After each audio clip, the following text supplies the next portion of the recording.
Les contes de Ouf.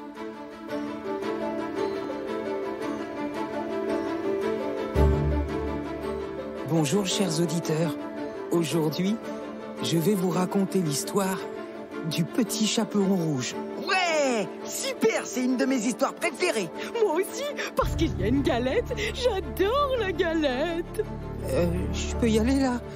Non, parce que déjà j'ai un peu le trac alors... Ok, désolé. Vas-y, Tilouf. Il était une fois une petite fille qui était si gentille et mignonne que tout le monde l'appréciait. Sa grand-mère, qui l'aimait particulièrement, lui offrit un jour un petit manteau rouge. La fillette le trouva si joli qu'elle ne voulut plus porter autre chose. Ainsi, on la surnomma le petit champignon rouge. Chaperon. Quoi? Tu as dit champignon alors que c'est chaperon, le petit chaperon rouge. Ah oui, zut. Et voilà, quand je suis stressé, je confonds les mots. T'inquiète pas, on va t'aider avec Zouf et Lilouf. Mais oui, ça va aller. Ah, merci les copains. Bon, je reprends. Un jour, sa mère lui dit « Va voir comment se porte ta grand-mère, car on m'a dit qu'elle était malade.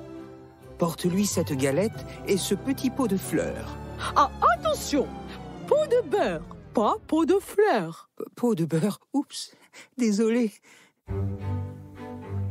Son petit panier sous le bras, le petit chaperon rouge partit aussitôt pour aller chez sa grand-mère, qui demeurait dans un autre village, de l'autre côté de la forêt. En traversant le bois, elle rencontra le grand méchant clou. Loup, je crois que tu veux dire loup. Ah, mais oui, loup, pas clou. Le méchant loup eut bien envie de la dévorer sur le champ. Cependant, il n'osa pas, car le bûcheron travaillait non loin et le loup ne voulait pas avoir affaire à lui.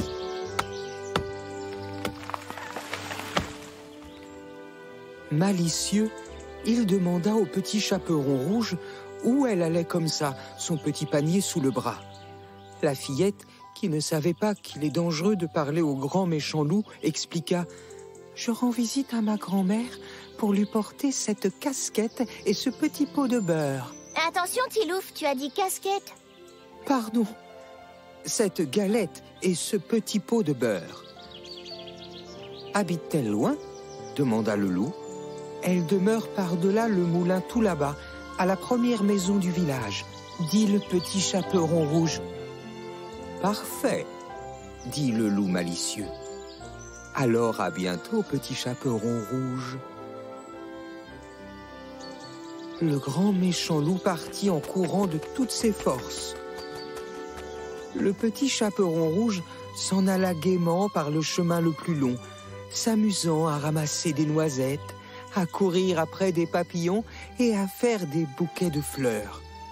Le grand méchant loup ne fut pas long à arriver à la maison de la grand-mère. « Qui est là ?» demanda la grand-mère. « C'est le petit chaperon rouge, » dit le loup en contrefaisant sa voix. « Je vous apporte une galette et un petit pot de beurre. » La grand-mère, qui était au lit à cause de sa maladie, lui cria « Tire la clarinette et la vinaigrette chéra. » Tilouf, Oui? t'as dit tire la clarinette et la vinaigrette chéra. Tu crois pas qu'il y a un problème? Ça veut rien dire. Je vous ai prévenu.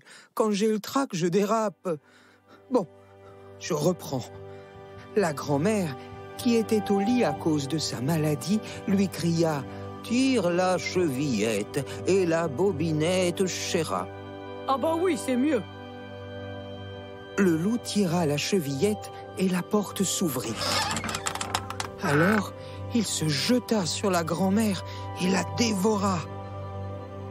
Ensuite, le loup enfila une chemise de nuit, puis se coucha dans le lit de la vieille femme.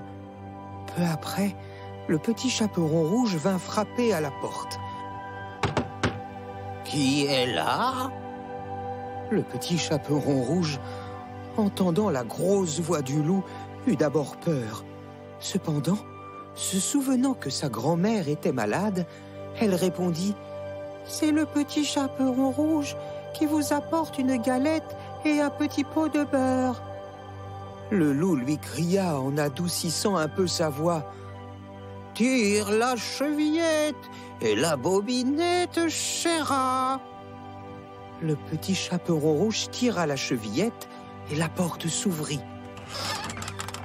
Le loup, la voyant entrer, lui dit en se cachant sous la confiture. « Quoi ? T'as dit confiture? On peut pas se cacher sous la confiture, c'est couverture. » Le loup, la voyant entrer, lui dit en se cachant sous la couverture. « Pose ton panier, mon enfant, et viens auprès de moi. » Le petit chaperon rouge obéit et fut bien étonné de voir comment sa grand-mère était faite. Elle lui dit « Grand-mère, comme vous avez de grands draps. » Bras. C'est pour mieux te serrer, mon enfant. Grand-mère, comme vous avez de grandes abeilles. Oreilles. C'est pour mieux t'écouter, mon enfant. Grand-mère, comme vous avez de grands œufs. Yeux. Oui, yeux.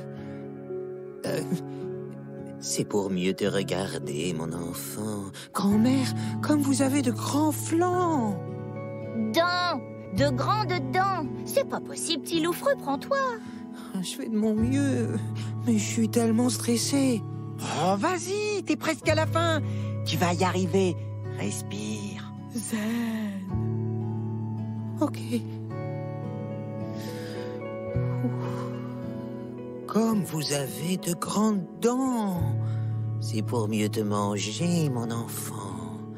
En disant ces mots, le grand méchant loup se jeta sur le petit chaperon rouge pour la manger. Criant de toutes ses forces, la fillette s'échappa. Le bûcheron, qui à cet instant passait devant la maison de grand-mère, entendit les cris de la fillette et entra. Il vit le grand méchant loup qui allait bondir sur le petit chaperon rouge. Alors, d'un coup de hache, il le tua. Le petit chaperon rouge lui expliqua que le loup avait pris la place de sa grand-mère dans le lit. L'idée vint au bûcheron qu'il était encore temps de sauver la vieille femme. Il tailla le ventre du loup avec des ciseaux et la grand-mère sortit, indemne. Tous les trois étaient bien soulagés. Pour se réconforter, ils partagèrent la galette et le petit pot de beurre. Bravo, tu as réussi d'une traite sans te tromper. Bien joué, Tilouf. Attendez, il y a encore une petite fin. Et le petit chaperon rouge promit que dorénavant, elle se méfierait des loups en traversant le hautbois.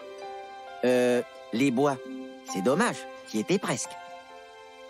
Dorénavant, elle se méfierait des loups en traversant les bois. Oui, bravo, tu as réussi. Super.